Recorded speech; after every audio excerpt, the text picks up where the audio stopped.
Əvvəl heç demədilər.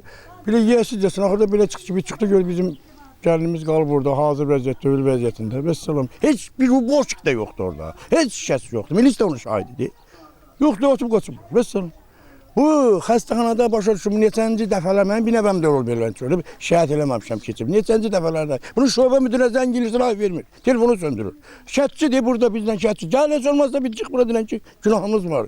100 istə, cendən istə. Yoxdur. Yəni burada heç bir qanunçuluq yoxdur, heç bir şey yoxdur. Allah onlara göstərəcək. Biraz çıx eləsin, biraz ayıbdır, qarğışda deyiləm. Amma inşallah bunun əvəzinə Allah çıxacaq. Çünki 4 dənə qız uşaq orada ana gözləyir, sevincər. Belə alçaqlıq olar. Bu qədər alçaqlıqsı məstəbə qulluq bunlar müsəlmandır bu. Ana görsən bunu məhv eləcəkən qaçıncı zənginə. Sən manyaksan. Ne deyim danışmanı dil var. Kaş mən onu tuta bileydim, görə bileydim. Həyatımı məhv elədim, ancaq orada məhv elədim. Ne diyeyim, ne danışacaq ki? Heç bir qanunzat yoxdur. Orada ümumiyyətlə masallı xəstəxanasında qanun yoxdur. Mən istər hara gelsən gedim səni. Yoxdur qardaş. Birinci hadisə deyil.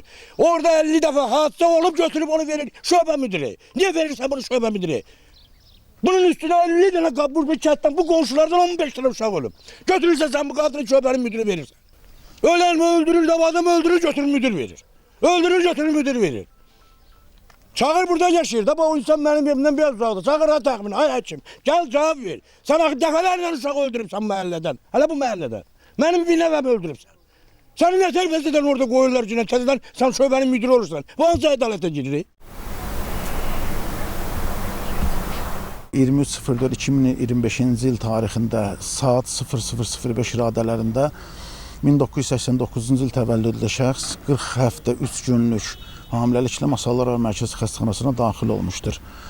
Zəruri tibbi müayinələr aparılmış, doğuşun konservativ gözləyici taktika ilə aparılmasına qərar verilmişdir. Saat 03:00 radələrində hamilənin səhhətində qəflətli pisləşmə müşahidə olunub və aparılan zəruri reanimasiya tədbirlərinə baxmayaraq 03.04.2025-ci il tarixində saat 03:26-da ölüm faktı qeydə alınmışdır. Hazırda hadisənin ilkin səbəbləri ilə bağlı araşdırmalar aparılır.